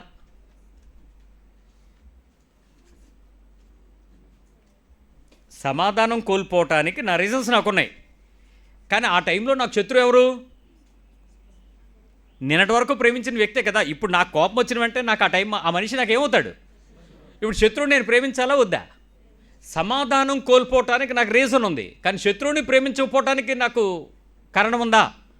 ఇప్పుడు దేవుడు నేను ఏమడుతాడు? సమాధానం కోల్పోయినందుకు నీకు కావాల్సిన సిచ్యువేషన్ నీకు ఇచ్చి సమాధానం రికన్సైల్ అయ్యేలా చేస్తాడు, కానీ ప్రేమించకపోవడం అనేది నీ మీద దోషంగా మారింది. కొత్తగా అంటున్నారు ఏంటిది? కోపం వచ్చినప్పుడే కాదు సార్ సమాధానం కోల్పోతాం. సమాధానం కోల్పో, ప్రేమించద్దని ఎవడు చెప్పాడు? నేను మళ్ళీ చెప్తాను. కోపం వచ్చింది, నువ్వు ఎందుకు ఫోన్లో బ్లాక్ చేసావు? మాట్లాడుకుంటుండు. ఫోన్లో బ్లాక్ చేయడం అర్థం ఏంటి? నువ్వు ప్రేమించలేకపోతున్నావు. ఈ రెండు వేర్వేరు. దేవుడు రెండు వేర్వేరుగా చూస్తాడు. నాకు కోపం వచ్చింది, నేను వాళ్ళ ఇంటికి వెళ్ళను, ఇంటికి వెళ్ళకపో, తప్పేం లేదు, కానీ వాళ్ళు నీ ఇంటికి వస్తే తలుపు ఎందుకు వేసావు? అది ప్రేమించకపోవడం. దేవుడు ఊరుకోడు. నువ్వు వెళ్ళడం మానే, నో ప్రాబ్లం. వాళ్ళు వస్తే నువ్వు రిసీవ్ చేసుకోవాలి. ఆతిథ్యం ఇచ్చటంలో మీరు దేవదూతలకు తెలియకుండా పరిచయం చేయాలిగా, తలుపు తీయాలి, కూర్చోబెట్టాలి, కాఫీ టీ ఇవ్వాలి, అవసరమైతే భోజనం చేయాలి, అన్నీ పెట్టాలి. కానీ నీకు వాళ్ళ మీదకి వెళ్ళడానికి నీ రీజన్స్ నీకు ఉంటాయి, దాన్ని ఏం దేవుడు అడగడు. నీకు కావాల్సిన టైం ఇస్తాడు. నేను చెప్పేది ఎవరి గురించి? అలా చూస్తారండి. మరి నీ కోపం వచ్చినప్పుడు నువ్వు చేసే పని ఎలాంటిదో చూసుకో. ఈ పనికి దేవుడి సహకారం ఎంత, దయ్యం అదే అపవాది సహకారం ఎంత? దయ్యం అంటే బాగోలేదులే. అపవాది సహకారం ఎంత? మీకెవరు బాగా దగ్గరగా ఉన్నట్టుంది ఇప్పుడు? దేవుడా దయ్యమా? అపవాదా? ఎవరండి? నిజంగా చెప్తున్నాను, మీరు దేవుని కుమారులరా. ఎందుకు చెప్పా? యేసు ప్రభువు 40 దినాలు ఉపవాసం చేస్తూ అరణ్యంలోకి తీసుకుని వెళ్ళి శోధించబడినప్పుడు ఎవరున్నారు ఆయన పక్కన? గట్టి చెప్పరే. శోధించడానికి ఎవరు తీసుకెళ్లారు అరణ్యంలోకి? అపవాది. ఇప్పుడు మీతో ఉన్నది ఎవరు? నేనేమన్నాను? మీరు దేవుని కుమారులే, మీరు దేవుని కుమార్తెలే. మీతో కంటిన్యూస్గా నడుస్తున్నాడు ఆడు. వెల్డర్నెస్ మీరు మీ ఇల్లు, లేకపోతే మీ ఆఫీసు, లేకపోతే మీరు పనిచేసే స్థలం, మీరు చదివే స్థలం, మీరు ఉండే ప్రదేశం, ఎక్కడికి వెళ్తే అక్కడ మీతో పాటు అపవాదిని మీరు జాగ్రత్తగానే మెయింటైన్ చేస్తున్నారు. మీరు దేవుని కుమారులే, డౌటే లేదు. సమాధానపరుచువారు ధన్యులు, వారు మళ్ళీ. మరి ఇప్పుడు నువ్వు వెతకలేదే సమాధానం, కాబట్టి అప్పుడు ఎవరు కుమారులు? నేను అనలేదు, మీరే ఒప్పుకున్నారు. ఇప్పుడు ఒకసారి చెప్పండి, సమాధానం కోల్పోవటం వేరు, శత్రువును ప్రేమించలేని తన వేరు. ప్రేమించలేకపోవడం నేరం. సమాధానం కోల్పోవటం ద్వారా దేవుడు నీకు ఇచ్చేటువంటి పరీక్షలో నువ్వు సమాధానాన్ని వెతికి వెంటాడడానికి చేసే పరీక్షలు నానా విధాలుగా ఉంటాయి. నీ టెంప్టేషన్కి తగినట్లుగా నీ మనస్సును సిద్ధపరిచి దానికి తగ్గ పరీక్ష ఇచ్చి దానిలో నువ్వు గెలిచేలాగా దేవుడు నీకు ఎప్పుడూ సహాయం చేస్తాడు. సో దేవుని సహాయం తీసుకోవడం మాని నేనేదో గెలుద్దామంటే ఓడిపోతావు, ప్రతిసారి ఓడిపోతావు. జాగ్రత్త. తర్వాత విషయం, ఏ రోజైనా ఎప్పుడైనా బాగా విపరీతమైనటువంటి ఆగ్రహాన్ని వ్యక్తపరిచినప్పుడు దేశదిమ్మరి పనులు చేశామా? దేశదిమ్మరి పనులు అంటే బీచ్కి వెళ్ళి కూర్చోవడం, సినిమా హాల్కి వెళ్ళి కూర్చోవడం, హైపర్ ఆది కార్యక్రమాలు చూడడం, చమక్ చంద్ర, సుడిగాలి సుధీర్, ఎవరు వీళ్ళందరూ? జబర్దస్త్ కార్యక్రమాలు చూసుకోవడం. ఈ మనస్సును కాస్త కేవలం శరీరాన్ని పక్కకు వదిలేసి మనకు కొత్త లోకాన్ని సృష్టించుకుని కొత్త ప్రపంచానికి వెళ్ళి ఆత్మీయ ఆనందాన్ని ఎంచుకోవడానికి ప్రయత్నాలు చేసే వాళ్ళని దేశదిమ్మరులు అంటారు. నేను చూసిన విషయం ఏంటంటే, ఈ దేశదిమ్మరి అనేటువంటి పదము అన్నదమ్ములు ఇద్దరు దెబ్బలాడుకున్నారు. వీడు చిన్నోడు పెద్దోడు చిన్నోడిని చంపేశాడు. చంపేసిన తర్వాత వాడు వచ్చి దేవుని దగ్గర ఒక మాట అన్నాడు, ప్రభువా నేను చేసిన పని చెడ్డదే, కాకపోతే నేను ఎక్కడికి వెళ్ళినా నన్ను తేడాగా చూసి ఇంకెవరైనా ఏమైనా నా మనుషులు ఈడేరా అని అంటారేమో, అలా అనకుండా నన్ను ఇంకొక రకంగా కాకుండా నేను దేవుని చేత శిక్షించబడిపోయాను అని చెప్పడానికి ఒక ముద్ర వేసే నేను దేశదిమ్మర అయిపోతాను అన్నాడు. ఓ ముద్ర వేయించుకుని దేశదిమ్మరగా వెళ్ళాడు. మనం అంతే, కోపం వచ్చినప్పుడు పరిస్థితిని హ్యాండిల్ చేస్తారా, సిచ్యువేషన్ నుంచి దాటిపోయి వెళ్ళిపోతారా? మీ పక్కన అడగండి, ఏం చేస్తారు? సిచ్యువేషన్ హ్యాండిల్ చేస్తారా, ప్రదేశాన్ని విడిచిపెట్టి వెళ్ళిపోతే బెటరా? ఏది బెటరా? పురుషులందరికీ ఒకటే బెటరు. ఏంటి? నువ్వే ఉండు, నీకో దన్నం, నువ్వే సావు, నువ్వే తిను, నువ్వే బతుకు, నువ్వు నీ పిల్లలు మీ అమ్మ మీ నాన్న సావండి, నేను పోతా. వెరీ గుడ్, నువ్వు పో. మీకేంటి పో. ఆ టైంలో నువ్వు అనే మాట ఏంటి చెప్పు? దరిద్రం వదిలిపోద్ది, పో. దేనికిందో పడి పో, దేనికిందో పడి పో. ఇంకేలాగో డెసిషన్ కూడా నువ్వు వేస్తావక్క. ఏంటి నువ్వు? వాళ్ళు ఏదో అంటారులే, రాత రాసేవాడు అని. మరి ఇప్పుడు వాళ్ళు చావు నువ్వే రాస్తావా? మరి దాన్ని ఏమంటారు? అపవాదికి చోటు ఇవ్వడం కాదా? ఆగ్రహాన్ని వ్యక్తపరిచేటప్పుడు నీ హృదయంలో నుంచి పులుకుతున్న ఆ శపించేటువంటి పదం ఎందుకు వస్తుంది నీ మనసులో? ఎందుకు అంత గొప్ప శాపాన్ని పలకాలని ఇష్టపడుతున్నావు? నీ నోట ఎప్పటికీ కూడా ఆశీర్వాదం వచ్చినమే కానీ శాపవచనం ఉండకూడదు కదా. మీరు మీ పిల్లలు తప్పు చేసినా, వాళ్ళు చెడు జరిగించినా, నష్టం కలిగించినా, పరిస్థితుల మధ్యలో వారు ఏదైనా వ్యతిరేకత వాళ్ళకి జరిగినా, పొరపాటును కూడా ఒక తండ్రిగా తల్లిగా వారిని ఏ రోజు కూడా శాపవచనము నీ నోట మాట్లాడకూడదు. ఒరే దరిద్రుడు అయిపోతావురా, అడుక్కు చస్తావురా, ఎలా అయిపోతావే, అక్కడ ఉండవురా, మట్టి కొట్టుకుపోతావురా, ఏంటా పదాలు? తప్పు చేస్తారు పిల్లలు అన్నాక. వాళ్ళు శరీరానుసారమైనటువంటి మనస్సు పెద్దదవునప్పుడు, ఎంత పెద్దదయ్యిన వాడివి ఇన్ని సంవత్సరాలు వచ్చి వాక్యం వింటున్నా నీకే ఆ క్రమం లేనప్పుడు, నీ పిల్లలకు ఉన్నటువంటి వయసు ఎంత, వాళ్ళ ఆత్మీయత ఎంత, వాళ్ళ బలహీనులు ఎంత? అలాంటి టైంలో మీరు ఎలాగా ఆ రకమైన నిష్కర్షగా ఆ శాపవచనం మీ నోట్ల నుంచి పలకగలుగుతున్నారు? అప్పుడు మీరు ఆగ్రహాన్ని వ్యక్తపరిచేటువంటి పద్ధతిలో ఆత్మను తీసుకున్నారా, దురాత్మను ఆశ్రయించారా?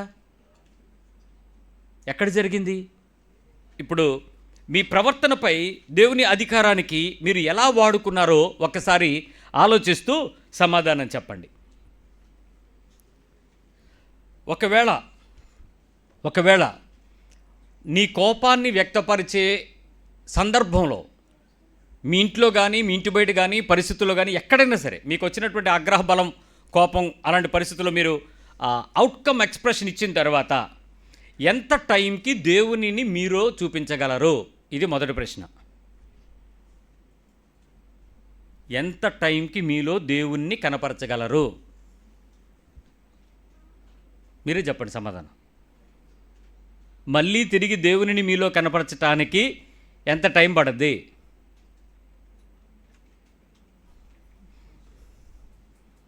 ప్రశ్న అర్థమైందా? ఏం మౌనంగా ఉన్నారు సభ అంతా?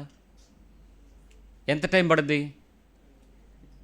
నేను నిన్ను అడిగే ప్రశ్నకి సమాధానం మీ దగ్గరే ఉంది. ఏంటో చెప్తాను. ఎంత టైంకి కోపాన్ని తెచ్చుకున్నావో అంత తొందరగా దేవుడు నీలోకి రావాలి. వస్తుందా? ఆగ్రహాన్ని వ్యక్తపరచటానికి నువ్వు తెచ్చుకున్నంత వేగంగా ఆత్మీయతను అంత వేగంగా తెచ్చుకోగలవా? Yes or no? ఎక్కడో ఎస్ వినపడుతున్నాయి. ఆత్మీయులు ఉన్నారు ఇంకా. అంత తొందరగా వస్తుందా? ఎవరికి ఎక్కువ కోపం వస్తుంది? పురుషులకా, స్త్రీలకా? సహజంగా మనలో మనవాడు. కోపం కాదు, నా మీద కోపపడకండి, ఇలా పెట్టారని. ఎవరికి ఎక్కువ కోపం వ్యక్తపరుస్తుంది? పెళ్ళి కాకపోతే పురుషుడికి కోపం ఎక్కువ. పెళ్ళి అనేది, పవిత్రమైన వివాహం అనేది, పరిశుద్ధ వివాహం అనేది జరిగితే ఇంకా ఆ తర్వాత సహనశీలి యేసు ప్రభు పురుషుడే. కోపానికి కారకులు వాళ్ళు అవుతారేమో, కానీ సహనానికి వారసులు వీళ్ళే. ఎందుకు అని అడిగి, అది భిన్నాభిప్రాయాలు ఉండక మానవు.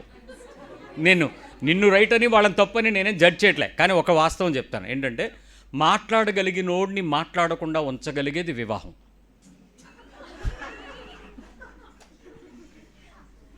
తొళ్ళగొట్టినా, మీసాలు మెలేసినా, ఛాలెంజ్లు చేసి సవాళ్ళు విసిరినా, మ్యారేజ్ అయిన తర్వాత ఎలాంటోడైనా వంగుతాడు. దండ వేసుకునేటప్పుడు వంగుతాడు, ఇంకా అక్కడి నుంచి వంగడమే, ఇంకేం మాట్లాడడానికి ఉండదు. మాట్లాడకండి.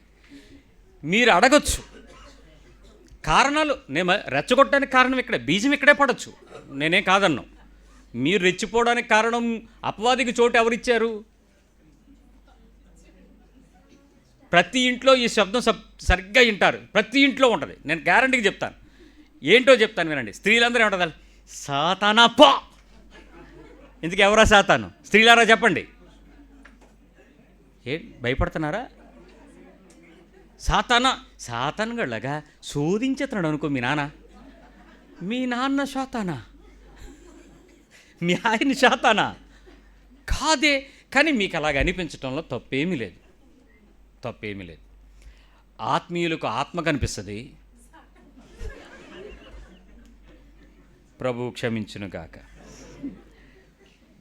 విపరీతమైన ధోరణిలో నీ ప్రవర్తన ఎప్పుడైనా నీ మీద ఓవర్కమ్ చేసి ఎందుకు ఇలా ప్రవర్తించానని నీకు అనిపించలేదా? హయ్యర్ ఎక్స్ట్రీమ్స్కి. ఆ ఎక్స్ట్రీము ఎంత తీవ్రతకి వెళ్తుందంటే, జనరేషన్స్ కర్స్కి మీరు ఆ టైంలో స్టార్ట్ చేస్తారు. జనరేషన్ని నాశనం చేస్తారు, తరాలను నాశనం చేసేలాంటి తిట్లు తిడతారు. నేను మళ్ళీ చెప్తున్నాను, నీ నోట ఆశీర్వచనంతో పలికిస్తే దేవుడు దాని ఫలాన్ని 100 రెట్లు ఫలించాలనుకుంటాడు. కానీ 100 రెట్లు ఆశీర్వచనం పలకాల్సిన నీ నోట్లో ఒక్క మిల్లీమీటర్ శాపం వచ్చినా 100 రెట్లు ఆశీర్వాదం ఆగిపోద్ది. నోటు చాలా బలమైనది. ఒక క్రైస్తవ హృదయము పరిశుద్ధమైన దేవుని ఆత్మచేత నింపబడిన తరువాత, పరిశుద్ధమైన దేవుని నీ నోట స్తుతించుట, ఆరాధించుట, కీర్తించుట నేర్చుకున్న తర్వాత, నీ నోట పొర్రపాటును కూడా ఒక్క వీసమెత్తు, 1 మిల్లీమీటర్ మాట కూడా ఒక శాపవచనంగా నీ హృదయం నుంచి రాకూడదు. వచ్చింది ఎంత టైంలో నువ్వు సారీ అయ్యో ఒక్క నిమిషం నేను ఆ మాట అనకూడదు, సారీ తప్పు అలా నువ్వు ఎప్పుడైతే నువ్వు ఆ బలహీనమైన మనస్సాక్షితో మాట్లాడిన ఆ తొందరపాటు మాటకి పశ్చాత్తాపపు హృదయముతో నువ్వు దేవుని దగ్గరికి రాగలిగితే, అవతల వ్యక్తి ఎదుట మాట్లాడిన మాటను ఒప్పుకోగలిగితేనే దేవుడు నిన్ను క్షమిస్తాడు. అదర్వైజ్ నువ్వు అనేసిన తర్వాత కాసేపు ఆలోచనలో పడినా దేవుడు ఊరుకోడు. మాట రాకుండా ఉండడానికే ప్రయత్నం చేయాలి. వచ్చిన తర్వాత మాట ఎంత వేగంగా వచ్చిందో అంత వేగంగా నీ ఏడుపు కూడా రావాలి, పశ్చాత్తాపం కూడా రావాలి, క్షమాపణ కూడా రావాలి, అంత వేగంగా రావాలి. దేవుడు ఒక్కడే చెక్ చేస్తాడు. బయట వాళ్ళు పట్టించుకోకపోవచ్చు, వినకపోవచ్చు. కోపంలో ఉండేటప్పుడు నువ్వు ఒకటంటే నేను 2 అంటాం. కానీ ఆ రెండిట్లోనే నువ్వు ఎంత యథార్థంగా దేవునిని ఆశ్రయిస్తున్నావు, అపవాదికి చోటిచ్చి ఆగ్రహక్రియను బయటికి వెల్లడి చేస్తున్నావు అనేది ఆధారపడుతుంది. భయంకరంగా సత్యం ఇది, జాగ్రత్తగా ఉండండి. 4, పెద్దరికాలు బాధ్యతలు తీసివేసి రోగాలకు ఆహ్వానం పలికేది ఆ సమయమే. పెద్దరికాలకి బాధ్యతలు కూడా పక్కకు పోతాయి, రోగాలకు అవకాశం ఇస్తారు. కోపపడడం, ఆగ్రహాన్ని విడిచిపెట్టడం కీడుకే అది కారణమని బైబిల్ చెప్పింది. దానికి డాక్టర్లు అయితే రకరకాల రీజన్స్ చెప్తారు. దాన్ని హైపర్ టెన్షన్ అని, అదే బీపీ, దానికి రకరకాల పేర్లు, దానికి హైపోథైరాయిడిజం అని, ఇంకా రకరకాల పేర్లు చెప్పి ఈ రకమైన ప్రాబ్లంతో ఈ అగ్రెసివ్నెస్కి ఈ రకంగా జరుగుతాయండి, దీనికి కిడ్నీ మీద ఎడ్రినల్లా జరుగుద్దండి. ఈ రసాయనిక చర్యలన్నీ పక్కకు పెట్టండి. కానీ దేవుని ద్వారా నువ్వు నడిచేటువంటి ఆ పరిచర్యలలో నీ పెద్దరికానికి, నీ బాధ్యతల్ని నువ్వు ఆ క్షణం మానివేసి ఆపివేయటం ఒక అపవాది యొక్క రోగాన్ని ఇన్వైట్ చేయటమే. ఒక సిక్నెస్ని నువ్వు ఇన్వైట్ చేస్తావు లోపలికి. మీకు తెలియని సత్యం చెప్తాను, యథార్థమైన పశ్చాత్తాపంతో నువ్వు సమాధానాన్ని వెతికితే నీ క్యాన్సర్ హీల్ అయిపోద్ది ఈరోజు. యథార్థమైన సత్యపు హృదయంతో క్షమాపణ అడగాలి. అవతల ఏంటి ఎవరు నువ్వు తిట్టకపోవచ్చు, నువ్వు అనకపోవచ్చు. యథార్థమైన మంచి మనసుతో నువ్వు గనక క్షమాపణ పొందకపోతే నీ గుప్తమైన రోగము కూడా నిన్ను వదలదు. పాపము క్షమించబడినప్పుడు, ఒక వ్యక్తిని సమాధానమును వెతికినప్పుడు రోగము హీల్ అవుతుందని బైబిల్ చెప్తుంది. అంటే అన్ని రోగాలకు నీ కోపం కారణమని నేను చెప్పట్లా, కానీ రోగాన్ని పెంచడానికి మాత్రం నీ కోపం కారణమని చెప్పగలను. దాన్ని ఎక్స్టెండ్ చేసుకోవటానికి, నీ లైఫ్లో సఫర్ అవటానికి నీకే నువ్వు ఇన్వైట్ చేసేటువంటి వీక్నెస్ అది. సారీ.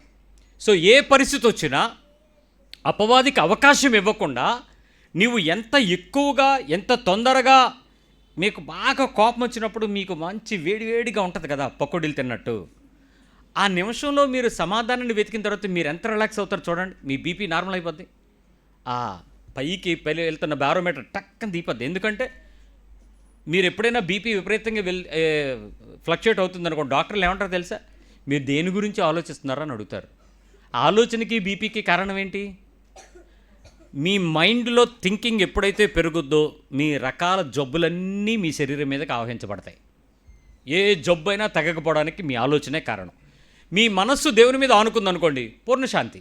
శాంతి వచ్చిందనుకోండి, సమాధానం వచ్చిందనుకోండి, ఆరోగ్యం, క్షేమం. ఇవి రాలేదనుకోండి, విపరీతంగా చింతించండి, ఆలోచించండి, కోప్పడండి, పాపం చేయండి. సింపుల్. సో ఏ రోజైతే నువ్వు ఆ రోగాలకు ఆహ్వానమిస్తున్నావో చూసుకోండి. ఇప్పుడు లాస్ట్ విషయం, రెచ్చగొడతావా రెచ్చిపోతావా? ఆ టైంలో ఏది ఆగ్రహాన్ని వ్యక్తపరచాల్సిన, కోపాన్ని వ్యక్తపరచాల్సినటువంటి ఆగ్రహ పని జరిగినప్పుడు నువ్వు రెచ్చిపోతావా రెచ్చగొడతావా? కొంతమంది రెండు రకాలు వేరువేరుగా ఉంటాయి. మీరు ఏ టైపు? ఒకసారి మీరు అడగండి ఎవరినైనా, అక్క ఏ టైపు, అనయ్య ఏ టైపు అని. రెచ్చగొట్టే టైపా, రెచ్చగొడతావా రెచ్చిపోతావా?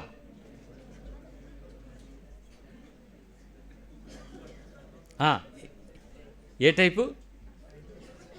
సింపుల్ చెప్పనా? మీరు బాధపడతారు, కానీ ఇప్పుడు మీరు మొక్కలు చూసుకుని నవ్వుకొని ఇంటికి వెళ్ళి నా మీద తిట్టుకుంటారు. కానీ పురుషుడు సైలెంట్గా ఉండి రెచ్చగొడతాడు, ఇది లబ రెచ్చగొడద్ది. స్త్రీ విపరీతంగా వాగి వాగి వాగి వాగి, నేను నోరు పడిపోయింది, మూసుకుని ఉన్నాడు కదా, ఆపు. కొద్ది నిమిషం ఓపిక పడితే మళ్ళీ ఆ తర్వాత తెరుస్తాడు. మౌనంగా ఉన్నందుకు నువ్వు రెచ్చిపోతే ఆ తర్వాత వీడు రెచ్చిపోయిన తర్వాత నువ్వు మూసుకోవాలి. ఈ కారణం ఎక్కువ శాతం పురుషుడు మౌనంగా ఉండడానికి మాటలేక కాదు, ఆ ఒక్క మాటతో నిన్ను నరికేసినంత మాట మాట్లాడతాడు. మౌనంగా ఉన్నంతసేపు లోపల కెమిస్ట్రీ జరుగుతుంది. ఏంటి?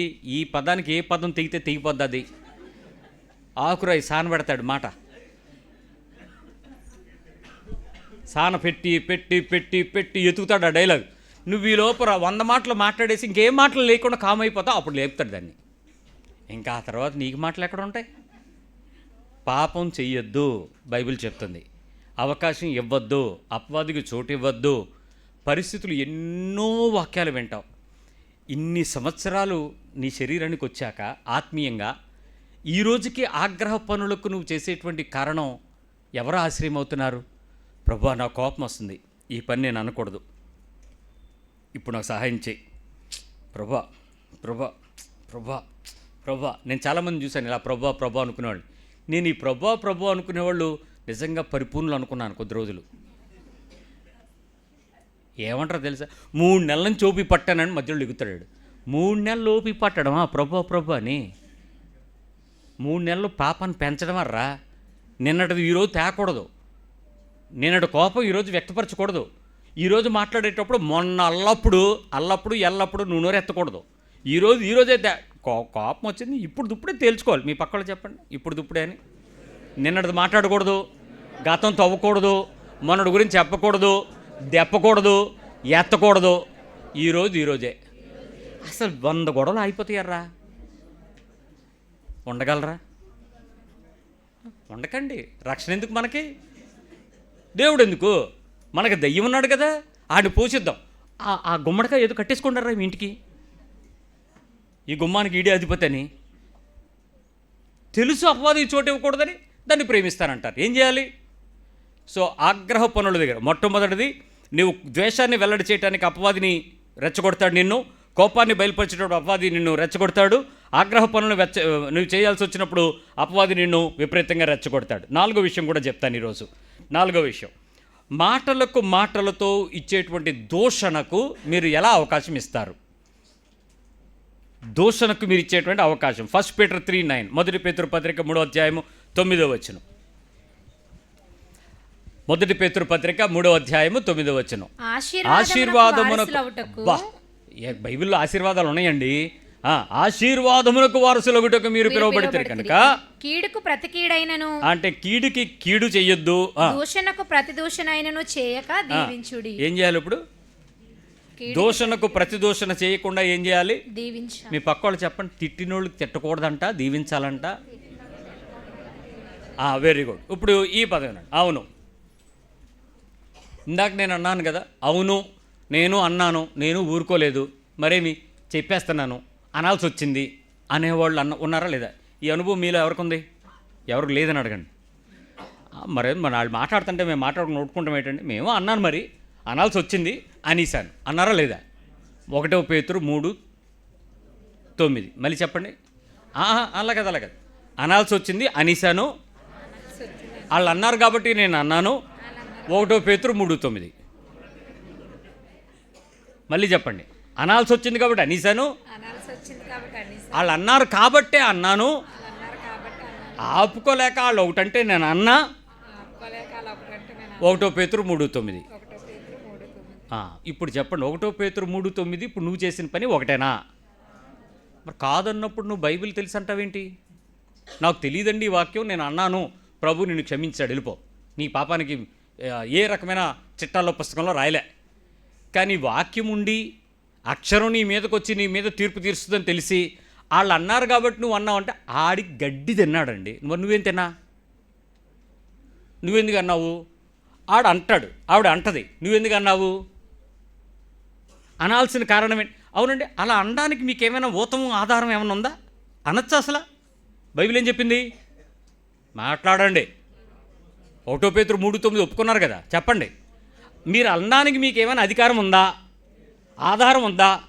మీ అమ్మగారు ఏమైనా వెనకాతలు వస్తా నువ్వు అనేవే తర్వాత చూసుకుందాం అన్నారా? పాస్టర్ గారు నువ్వు అరే నేను కొన్నిసార్లు చెప్తాను, గొడవ అయ్యిందండి అంటే గొడవ మంచిదేలేండి అంటాను నేను కూడా. ఎందుకు? నువ్వేంటో బయటపడుతుంది. నిన్ను బయటికి తీసుకొచ్చేదే ఆ ఆవేశం, ఆ ఉగ్రత, ఆ కోపం, ఆ మరక మంచిదే. ఆ తర్వాత నువ్వేంటో తెలిసిపోద్ది. అది జరగాలి కదా, జరగకుండా ఉంటే నువ్వు ఎప్పుడు బయటపడద్ది? పోలే మంచిదేలేండి అయ్యింది, ఇంకెప్పుడు అవ్వకుండా చూసుకోండి అని చెప్తాను. మరి అంతకంటే ఏం చెప్పను? జరిగిపోయిన తర్వాత నా దగ్గరికి వస్తే, జరగకముందు నాకు ఫోన్ చేస్తే, అన్నయ్య ఈ రాత్రి మా ఆయన దెబ్బలాడుతాడు, ఏం మాట్లాడాలని అడిగింది.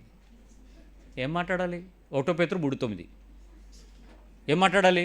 ఆయన అరిసినంతసేపు మౌనంగా ఉండి, ప్రభు నిన్ను దీవించును గాక, నిన్ను ఆశీర్వదించును గాక, నిన్ను కడుపు చల్లగా ఉంచును గాక, ఇంకేమైనా దీవించ రావే దీవెన మాటలు, శాపాలు వస్తాయే మీకు? సో హృదయపూర్వకంగా దీవెనలు పలకమని చెప్పింది, చెయ్యి, అయిపోయింది. దానికి ఇంకా పాస్టర్ గారికి దానికి డైలాగ్ వెర్షన్, స్క్రిప్టు, రాజమౌళి ఉన్నాడేంటి ఇక్కడ, గొడవను కూడా పెద్ద అద్భుతంగా చిత్రీకరించడానికి. ఆత్మీయతలో అపవాదికి చోటు ఇవ్వకపోవటమే ఆత్మీయత. సో ఇప్పుడు చెప్పండి, ఇప్పుడు నువ్వెందుకు ఆడన్నాడు, నువ్వెందుకు అన్నావు అని అడిగితే 2 పదాలు వస్తాయి. ఒకటి, నా ఇగోను టచ్ చేశాడు, నేను హర్ట్ అయ్యాను. దేని టచ్ చేశారు?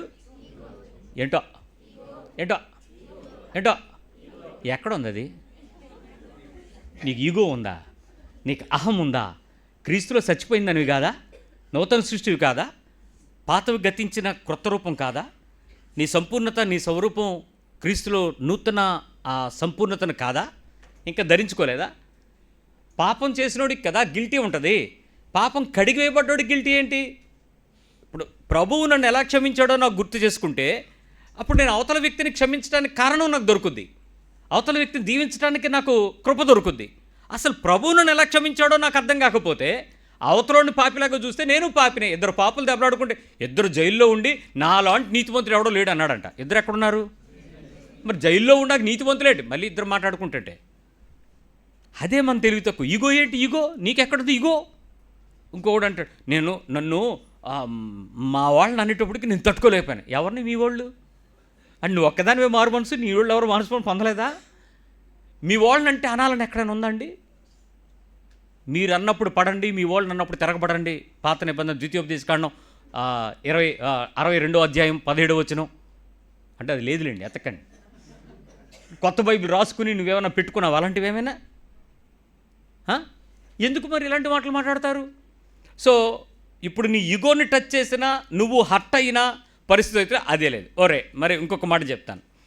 ఇప్పుడు ఒకసారి అనేస్తే ఊరుకుంటే బాగుండండి, పొద్దున్నుంచి అదే పనిగా సొనుగుతుంటే, కెలుగుతుంటే, ప్రతీది మరియా పొడుస్తుంటే ఊరుకుంటాం ఏంటండి? అనకుండాను ఉన్నారా? మంచం మీద కుర్చీల మీద కూర్చున్నప్పుడు అవి కిర్రమంట. ఎందుకు? నట్లు సరిగా బిగించకపోతే, కోసాలు సరిగ్గా ఫిక్స్ అవ్వకపోతే, ఫెవికాల్ సరిగ్గా లేకపోతే సప్పుళ్ళు వస్తాయి. మీకు కూడా అంతే, మనలో కూడా సరిగ్గా బిగింపు లేకపోతే సప్పుళ్ళు వస్తాయి, వీక్ అవుతూ ఉంటాయి. కిర్రమన మా ఆర్థోపెడిషియన్స్ దగ్గరికి వస్తుంటారంట, సార్ కాలు కదులుతుంటే కిర్రమంటుంది. కాలే కాదు, చాలా ఉన్నాయి కిరికిర్లు. సో నీ హృదయంలో ఎందుకు ఈ రకమైనటువంటి కంటిన్యూస్గా నాన్ స్టాప్గా అదే పనిగా కెలకడం, శోధించడం, దెప్పడం, మాట్లాడడం, గతించిన వాటి గురించినటువంటి అభ్యాసపు మాటలు మాట్లాడటం, అది ఆత్మకు విరోధమైనటువంటి పనులు అని నీకెవరు చెప్పరా? మీరు అడగచ్చు, బైబిల్ దగ్గరికి వచ్చేటప్పుడు దేవునికి అనుకూలంగా ఉండడం ఎలాగో నేర్పించి, మనుషుల మధ్యలో దేవునికి సమాధానంగా ఉండడం ఎలాగో కూడా బ్రతుకుడు నేర్పించాలి. అది బైబిల్. లైఫ్ స్టైల్ని నేర్పించాడు యేసుప్రభు, బైబిల్ నేర్పించలా. జీవిత విధానాలను బోధించాడు, జీవితం ఎలా జీవించాలో చూపించి, నేను చెప్పినటువంటి బోధించిన సంగతులు ఆ ప్రకారము చెయ్యండి అని చెప్పాడు ఆయన. పాత నిబంధన మనకి లైఫ్ స్టైల్ చేయించలా, దేవునికి పర్ఫెక్ట్గా ఎలా ఉండాలో నేర్పించింది. క్రీస్తు మనకి ప్రజల మధ్యలో దేవునిని ఎలా ఆరాధించడానికి ఉపయోగపడే నీ పొరుగువాడితో కలిసి ఉండాలో ప్రేమించుటలో నేర్పించడం ప్రారంభించాడు. ఈ విషయం నువ్వు జాగ్రత్తగా పెట్టుకుని మనసులో ఈ మాటను పెట్టుకో. ఇప్పుడు ఏ రోజైనా సామెతల గ్రంథం 17వ అధ్యాయం 14 వచనం చూడండి. సామెతలు 17:14. కలహారంభము, కలహానికి ఆరంభం అంటే గొడవకి ప్రారంభం. నీటి గట్టున పుట్టు ఊట. అబ్బా, ఏ గట్టుని?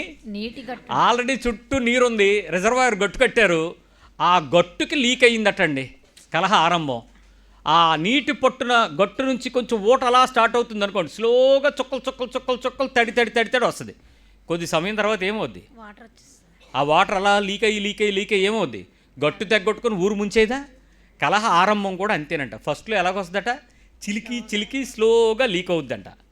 నీటి గట్టున పుట్టు ఊట. వివాదము అధికము కాక మునిపే దాన్ని విడిచిపెట్టుము. అధికం కాక మునుపు దాన్ని ఏం చేయాలి? విడిచిపెట్టుము. కానీ మన కృప ఏంటంటే, వివాదాన్ని అధికం చేశాక ఎలా వదిలిపెట్టాలో తెలియక, ఇంకా తర్వాత రకరకాల మొఖాలు, ఎడమొఖాలు, పెడమొఖాలు పెట్టి అభ్యంతరకరంగా దేవుని నామానికి అసహ్యకరమైన క్రైస్తవ సాక్ష్యాన్ని బయటికి తేవటం.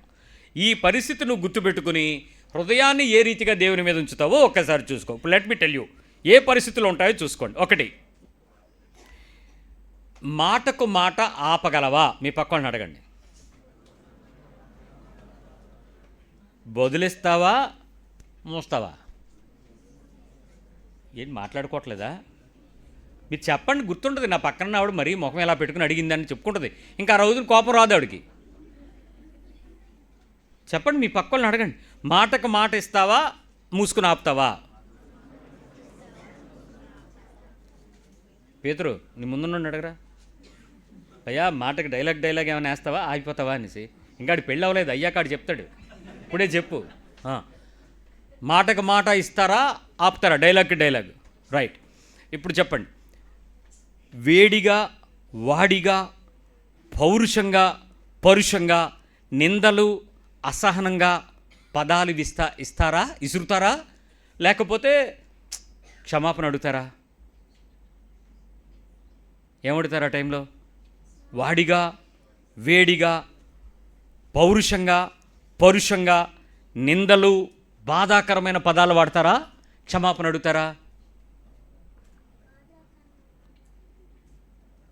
అర్థం కాలేదు తెలుగు భాష, అంత సైలెంట్గా ఉంటారే. క్షమాపణ అడుగుతారా? అసలు అలాంటి పదాలు అడిగితే చంపేయాలనిపిస్తుంది కదా. దేవునికి కృతజ్ఞతలు ఏంటంటే, మనకింకా అమెరికా లాగా గన్లు ఎవడో ఉంచుకునే కల్చర్ ఇవ్వలేదు. ప్రతి ఇంట్లో గన్ ఉంచుకోవచ్చు, మార్కెట్లోకి వెళ్ళి కొనుక్కోవచ్చు అనుకుంటే ఈ పాటికి ప్రతి ఇంట్లో ఒక మర్డర్ అయిపోను. ఎందుకు? ఆ టైంలో ఎలాంటి కోపం ఉంటుందంటే, అవతలని చంపితే తప్ప మనశ్శాంతించదన్నంత పదం బయటికి. కత్తి వాడేస్తాం, ఆ తర్వాత ఏదైనా చేసేస్తాం. నెంబర్ 3, ఇప్పుడు వాళ్ళు అన్నారు కాబట్టి నేను అన్నాను, అనకూడదే అన్నాను అనేవాళ్ళు ఉన్నారా లేదా? అనకూడదు ఎందుకు అన్నావు? వాళ్ళు అన్నారు కాబట్టి నువ్వు అనాలని రూల్ ఉందా? ఎందుకన్నావు? ఇక్కడ ప్రాబ్లం ఏంటంటే అనకూడదని నీకు బాగా తెలుసర్రా. ప్రతి ఒక్కరికి ఆత్మ ఉంది, కానీ ఎవరిని పిలుస్తాం? అని పిలిచి ఏమంటాం? తప్పు నాది కాదు, ఆకలిదన్నాడు ఎవడో. ఇప్పుడు నువ్వేమంటాడు? తప్పు నాది కాదు, పాప అందన్న. పాపానికి కారణం ఎవరు? నీ శరీరం, నీ మనస్సు, నీ పదము, నీ ఉద్రేకం, నీ అంతరంగం. నేను క్రీస్తులో కొనబడి నేను క్రీస్తుకు దాసోహం అయిన తర్వాత నేను ఇంకొక వ్యక్తితో ఎలా ఇష్టపడతాను? అది ఆలోచించుకోండి. నెంబర్ 4, నన్ను రెచ్చగొట్టారు కాబట్టి అలా చేసుకోవాల్సి వచ్చింది, లేకపోతే నేను నా అంత సౌమ్యుడు సాత్వికం కలిగింది ఎవరు ఉండరు అనండి. అనరు. నన్ను రెచ్చగొట్టారు కాబట్టి అయ్యింది, లేకపోతే నా అంత సౌమ్యుడు, నా అంత సాత్వికురాలు ఈ ప్రపంచంలో ఉండరండి. టైమ్లీ అంతే, అలాగ అయ్యింది అంతే. అసలు ఎంత కంట్రోల్ తెలుసా నేను? అసలు నేను మాట జారను, మాట తోలను, మాట అన్నం అనిపించుకుంటాను కానీ అన్నం. అవునా? నెంబర్ 5, భార్యాభర్తలు ఇద్దరు పొరుగువారు కాదు, వారిద్దరూ ఒకటే శరీరం, ఒకటే సంబంధం, ఒకటే బంధువు. ఒకసారి చెప్పండి నోటితో. భార్యాభర్తలు ఇద్దరు పొరుగువారు కాదు, శత్రువులు కాదు, వాళ్ళిద్దరూ ఒకటే బంధువులు. బంధువులు అన్నాక గొడవలు ఆడుకుంటారా, కలుసుకుంటారా? అవునా? నాకు అదే అర్థం కాదు. ఏంటంటే ఎన్ని రకాల బంధుత్వాలకు గొడవలున్నా వీళ్ళిద్దరికీ మధ్యలో గొడవలకు కారణాలు మాత్రం ప్రత్యేక కారణాలు ఉంటాయి. దేవుడి ఆలోచన లేకుండా ఇద్దరు కూడి సమ్మతించి కలిసి నడవలేరు. అలాంటిది ఒక వ్యవస్థను కట్టే దేవుడు మీ ఇద్దరిని కలిపాడంటే విడిగా కానీ విడిపోయి కానీ ఉండడానికి వీలు లేదని అర్థం. మనుషులు జతపరిచిన వారిని ఏ మనుషుడు, ఏ పరిస్థితి, ఏ నీతి, ఏ చట్టము విడిపించకూడదు. అది దేవుని నీతి. జాగ్రత్త సుమి. ఏ పరిస్థితుల్లోనూ వారు బంధువులు, పొరుగువారే శత్రువులుగా మారడానికి వీలు లేదు. రైట్. ఇప్పుడు అపవాదికి చోటిస్తారా, ఆత్మకు చోటిస్తారా? ఎవరికి చోటిస్తారు? అపవాదికా, ఆత్మకా? అదే, ఆత్మకు చోటిస్తే పరిశుద్ధాత్మ దేవుడు సమాధానకర్త, అపవాదికి చోటిస్తే అల్లరికి కర్త. ఇప్పుడు మీరు చెప్పండి, అల్లరికి కర్త అయిన అపవాదికి చోటిస్తారా? ఆత్మకు సమాధానకారకుడైన పరిశుద్ధాత్మ దేవునికి చోటిస్తారా? ఏం జరుగుద్ది ఆ టైంలో? ఏం జరుగుద్ది? రైట్. నేను ఇది మీ ఇంటి గురించి మాత్రమే కాదు, మీ ఆఫీస్ కానీ, మీ చర్చ్ కానీ, మీ ఇంటి చుట్టుపక్కల కానీ, మీరు ఉండే ప్రదేశంలో కానీ, మీరు బ్రతికే పరిస్థితి కానీ, ఎక్కడికి వెళ్ళినా మీ ఇంటి చుట్టూ ఉండేటువంటి ఈ యుద్ధ వాతావరణం ఎప్పటికీ పోదు. యేసు ప్రభు 30 సంవత్సరాలు ఇంటిని గెలిచి, 3.5 సంవత్సరాలు ప్రపంచాన్ని గెలిచి, ఇన్ని వేల సంవత్సరాలు మన హృదయాలను గెలుచుకున్నాడు. ఈరోజు అదే దేవుడు అదే ఆత్మతో నేటికి మనకు సహాయం చేయటానికి వాక్యాన్నిచ్చి, సంఘాన్నిచ్చి, ఆత్మనిచ్చి, సహవాసపు అనుబంధాన్నిచ్చి, ప్రార్థనతో ప్రభువు ద్వారా ఆ రక్తమాంసాలు నీ చేతికిచ్చి నిన్ను తనలో సంపూర్ణులుగా చేయాలని ఆశపడుతున్నాడు. కానీ నువ్వు అపవాదికి చోటివ్వటానికి ఇచ్చినంత ప్రేమ క్రీస్తుకు చోటివ్వకపోతే ఎవరిని అనాలి? దేవునికి చోటిస్తున్నారా లేదా? ఇప్పుడు ప్రభు ఒక మాట అడుగుతున్నాడు మిమ్మల్ని, మీ రాజ్యంలో నాకు కొంచెం చోటివ్వండి అని. మీ రాజ్యంలో ఆయనకు కొంచెం చోటివ్వండి. ఓ కుటుంబాన్ని కట్టుకున్న యజమానురాలా, నీ రాజ్యంలో ఆయనకు కొంచెం చోటు, సమాధానం ఇస్తాడు. ఆయన నీ దగ్గరికి వస్తే అల్లరి రాదు, సమాధానమే వస్తుంది. ఈరోజు నోట్లో ప్రార్థనలు, పాటలు, చర్చిలో చదివినట్టు ఇంట్లో కీర్తనలు, వాక్యాలు, ఫోన్ నిండా నీ వాల్పేపర్లు, రింగ్ టోను బైబిల్ వాక్యాలు లేక పాటలు. ఎందుకర్రా బ్రతుకుల్లో చేయనివి వేషధారణ క్రియలు? నీ శరీరాన్ని లోబరచడానికి ఉపయోగించని దేవుని ఆత్మ అసలు దేవునికి చోటిచ్చినట్టేనా? ప్రభు దగ్గరికి వచ్చినప్పుడు ఆయన ఉన్నాడని, ఆయన వింటున్నాడని, ఆయన చూస్తున్నాడని, ఆయన చెబుతున్నాడని, ఆయన సరిచేస్తున్నాడని అసలు ఆ కనీస ఇంగిత జ్ఞానం లేకుండా నీ శరీరాన్ని ఉద్రేక చర్యలకు అవకాశం ఇస్తుంటే ప్రభువు దుఃఖపడడా?